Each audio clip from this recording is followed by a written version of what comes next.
It's time for Recipe of the Day. I tend to brine meats more often than I do marinate them, but I do love the flavor combination of pork with apple. And so years and years ago, I came up with this apple-based pork chop marinade that I do use quite often. Sometimes I add a little extra salt, making it kind of more like a brine. But often I just leave it as is. It does have some salt and some soy sauce, and the flavors do seem to penetrate. Normally, when we talk about marinades, they don't really tenderize the meat beyond like 1/8 of an inch in, and they don't get the flavor fully in the way that a salty brine does. But if you're doing like a thinner pork chop, or if you just want that little bit of extra flavor boost, this is going to work really well, and you don't need that long with it. In fact, a lot of people like to do their marinades for, overnight or hours and hours. And I find that with the acidity in there, it can actually start to almost like denature or start kind of like cooking the outside edges of the meat, and I don't like that very much. If that is something that you do, if you leave your meats in marinades for a long time and you've been doing it for years and you love it, then by all means do it. But if you don't usually do it, I don't think it's necessary. So this pork chop marinade has all the great components of a good marinade. There is a fatty base in there that helps carry flavor particles like chopped garlic and herbs into the meat, helps stick things on as well. Then you have that little bit of acidity. We're using apple juice and apple cider vinegar here that breaks down the meat a little bit and does help the marinade absorb at least that little bit into there. And then you have some aromatics like onion, garlic, and herbs. The recipe here calls for fresh herbs, but I've given the amount of dried herbs if that's what you have. And then often there is something salty, either salt specifically or soy sauce. We have both of those.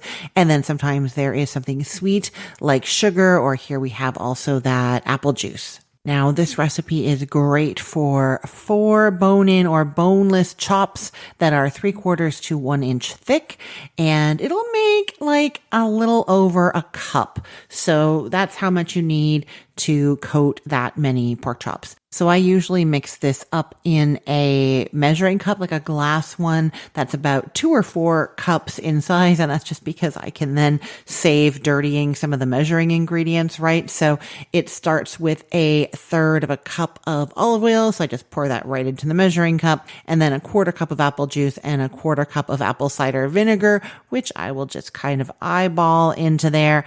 And then you want 3 tablespoons of packed brown sugar, and then 2 tablespoons of fresh herbs. It can be sage or thyme or a combination of those two. Or if you're using dried herbs, you'll want 2 teaspoons. So like 1 teaspoon of sage, 1 teaspoon of thyme, or 2 teaspoons of either one dried. And then 4 teaspoons of Dijon mustard. You can use a different kind of mustard if you want. It's not going to matter that much. 4 teaspoons of soy sauce, 2 cloves of garlic minced, and a teaspoon of salt. And then just whisk that all up until the sugar and the salt are dissolved. And then you're going to pour that into whatever you're using to marinate the meat. So I will either do like a big zip top bag or like a 9x13 cake pan. You just want to make sure that you're going to have enough of that marinade to fully submerge your pork chops. If you're using the plastic bag, then you know for sure that you're going to be able to get them all in there and massage them in a bit and they're all coated. If your cake pan is too big, you might end up with the liquid spreading out too much and then they're not submerged. But you try it. If it doesn't quite work, you can use something else, but you pour all that marinade into there. You put your 4 pork chops into there. And then I really think that it starts to give flavor in as little as 30 minutes, but you can do it for longer if you want to. If you're doing it for longer than 30 minutes, make sure you're putting it back into the fridge. So the pork chops and the marinade are in the fridge. But if you're just doing it for a shorter time, you don't have to put them back into the fridge. And I will say that once you pull the pork chops out of there, you do need to discard that marinade. You don't save it for anything. And then I don't usually rinse them off, but I will pat them dry. So give them a nice pat, and then you cook them however you normally cook pork chops. I will link to some methods for cooking pork chops: pan searing, grilling, baking, and air frying. Any of those is going to be perfect, and they're going to have just that little extra flavor from that marinade. It's going to take them from good pork chops to super delicious pork chops. I will put the link to this recipe in the show notes for today's podcast episode, or you can head to cookthestory.com/ROTD and get it there. Everything there is arranged by date, so it's helpful to know that today is October 24th of 2024. If you aren't already, make sure you're subscribed to this podcast, and then you get a new episode every single day. There are over 1,100 episodes there. So if you love to cook, if you love getting new ideas, if you want some great tips, that is where you should go. There are two easy ways that you can subscribe to this show. The first is to go to that same website, cookthestory.com/ROTD. And if you go there on your phone, you'll see at the top there are these little buttons like Apple Podcast and YouTube. Whatever you use to listen to podcasts, click on that and it takes you to this podcast where you can subscribe or follow, and then it will show up in your podcast feed every day.